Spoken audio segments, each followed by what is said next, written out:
Good morning সকলে কেমন আছো? আশা করি সকলেই ভালো আছো। আর আমিও ঠাকুরের দয়ায় মোটামুটি ভালোই আছি। তো গরম তো ভালো রকমই পড়েছে, সবাই জানো, সবাই নাজেহাল অবস্থা।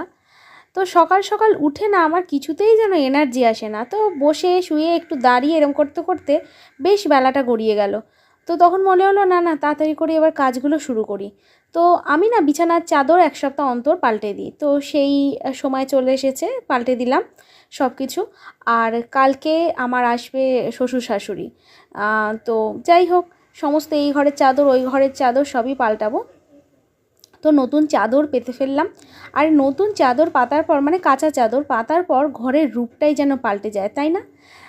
কি অপূর্ব সুন্দর লাগে যেন ঘরটা। যাই হোক, চলো, কাঁচাগুলো ভিজিয়ে রেখেছিলাম কালকে রাত থেকে, তো সেগুলো কাচতে দিয়ে দিলাম।